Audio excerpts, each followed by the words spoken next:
Estamos de volta com a segunda parte do estudo do Evangelho de Mateus e a gente vai começar agora mais especificamente sobre o objeto de tudo isso, que é o Evangelho de Mateus. Já vimos que Mateus é um nome derivado do hebraico Matatias e que significa em hebraico presente de Yahvé. Mateus era conhecido como levita ou publicano, cobrador de imposto, e foi um dos discípulos escolhidos por Jesus, residia em Cafarnaum e ao ser convidado abandonou tudo e seguiu Jesus. Mateus o evangelho dele é bem característico, porque ele sendo cobrador de impostos, ele anotava tudo, então ele escrevia, ele sabia escrever. Ele não era um homem letrado, mas ele tinha uma ordem, ele era organizado, porque no mínimo tinha que anotar aquilo que ele colhia na coletoria de Cafarnaum para enviar para os romanos. Os historiadores informam que ele foi funcionário de Herodes Antipas e trabalhava perto de Cafarnaum, provavelmente no posto fronteiriço da estrada que começava no Egito, passava pela Palestina e seguia até Damasco, na Síria, a famosa estrada de Damasco utilizada por Paulo quando foi perseguir os cristãos. O Evangelho de Mateus, só ratificando o mais longo, o mais didático, o mais judaico e o mais completo em narrativa das obras dos ensinamentos de Jesus. Está colocado como o primeiro na ordem por ter sido o primeiro, não por ter sido o primeiro a ser escrito, mas exatamente por ser mais didático e mais longo, já falamos isso, é bom enfatizar. Mateus é o único dos evangelistas entre os sinóticos que foi discípulo de Jesus. O único. Quer dizer, dos 4 evangelistas, só 2 foram discípulos de Jesus. Entre os sinóticos, Mateus e o 4º evangelista, que é João.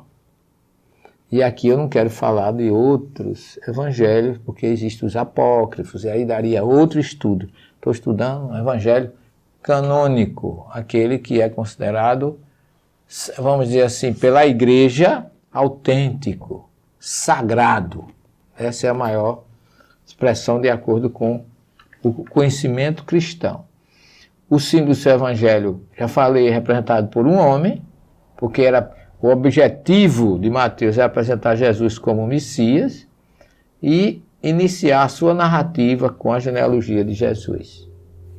Ele foi escrito originalmente em hebraico, não sou eu que estou dizendo, quem fala isso é Irineu, um dos pais da igreja, Eusébio de Cesareia, que é outro escritor, historiador, Pápias de Herápolis, Ernesto Renan, aquele homem que passou 30 anos estudando a vida de Jesus na Palestina, e Kardec o cita nas suas obras, e Champlain, no entanto, só existe hoje no grego.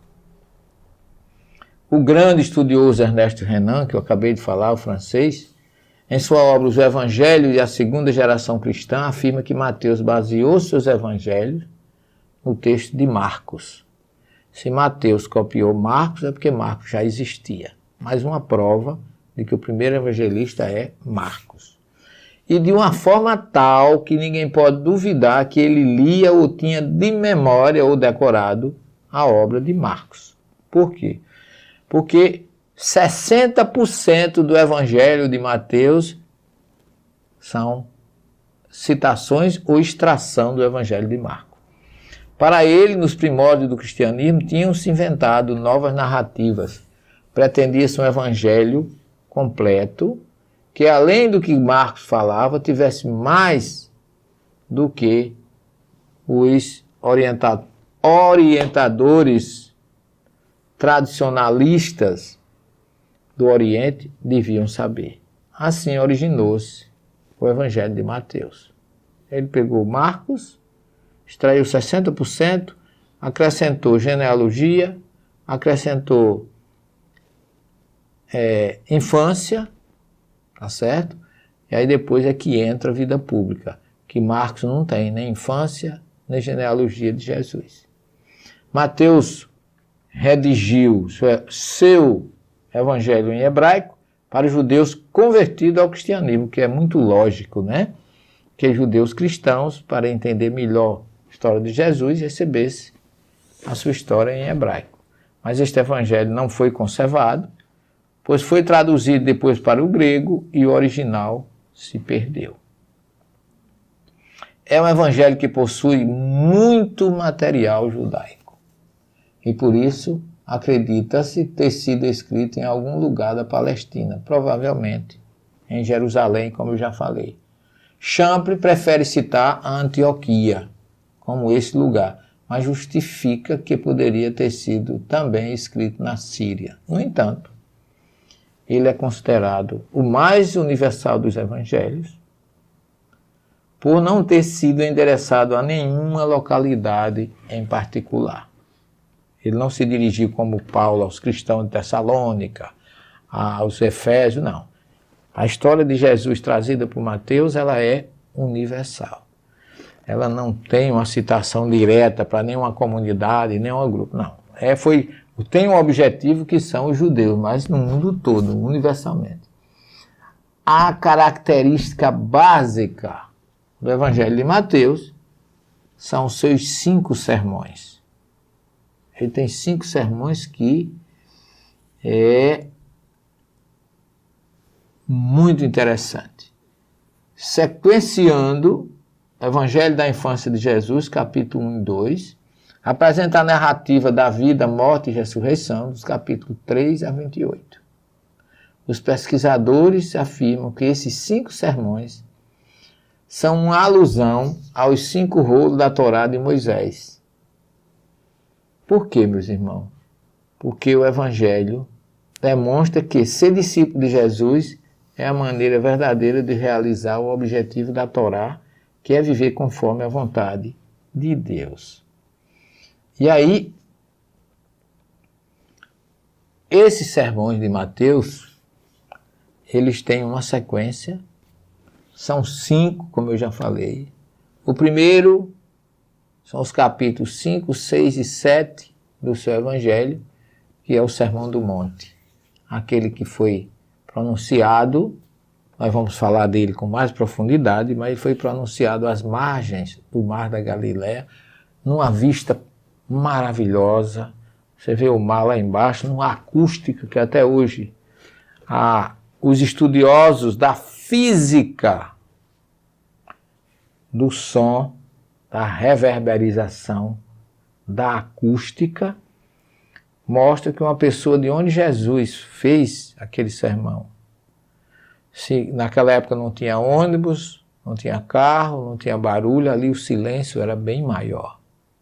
Quem falava onde Jesus falou, que lá tem uma igreja hoje lá em cima, mas não foi dali que Jesus pronunciou o sermão, foi mais embaixo, no meio da montanha. Ali ele falava, quem estava em torno ouvia tudo da melhor forma possível. Então, capítulo 5 a 7. E quando chegar nessa parte, eu vou explorar isso muito bem, porque eu já estive nesse local muitas vezes. E eu tenho uma história para cada vez que eu fui lá, graças a Deus. O segundo é o Sermão dos Missionários do Reino, que é o capítulo 10 do Evangelho de Mateus. É um sermão que Jesus faz para os discípulos, que foram 12 que ele escolheu. Simão, chamado Pedro, André, seu irmão, Tiago, filho de Zebedeu, João, seu irmão, Filipe, Bartolomeu ou Natanael, Tomé e Mateus, o publicano, Tiago, filho de Alfeu, Lebeu, apelidado Tadeu, Simão Cananitas e Judas Iscariotes, o mesmo que o entregou. Então esses 12 foram escolhidos por Jesus, está narrado no capítulo 10, que é considerado o segundo sermão, porque Jesus fez muitas recomendações para eles. O terceiro sermão, importantíssimo, é o Sermão das Parábolas, que eu também estou pretendendo lançar uma obra na visão judaica das parábolas de Jesus. O quarto é o sermão comunitário, que é o capítulo 18, que é pronunciado o primeiro na Galileia, o segundo na Galileia, o terceiro na Galileia, o quarto na Galileia, capítulo 18, sermão comunitário de Mateus. O quinto, sermão escatológico, que são os capítulos 24 e 25, que são considerados também de sermão profético. Ainda tem o sermão do cenáculo, que Jesus fez, né? Que está lá em João, só existe em João. E tem ainda o sermão, que é chamado Sermão das Palavras, depois a gente vai acrescentar isso para vocês. Então, resumidamente, essa é a estrutura do Evangelho de Mateus. E nós citamos os 5 sermões, e se Deus quiser, na próxima semana nós entraremos, agora sim, no estudo exegético e interpretativo do Evangelho de Mateus. Versículo por versículo, utilizando a Bíblia de Jerusalém, utilizando a Bíblia, a tradução de André Churraqui e a teologia de Russell Champlin, para que a gente não perca a essência dessa obra maravilhosa. Ok? Nós estamos agradecidos a Deus por mais essa oportunidade e desejamos a vocês uma semana de muitas bênçãos, de luz e de paz. Continuemos com Jesus em nossos corações e que na próxima semana, se Deus quiser, estaremos aqui começando pelo primeiro capítulo do Evangelho de Mateus com a genealogia de Jesus.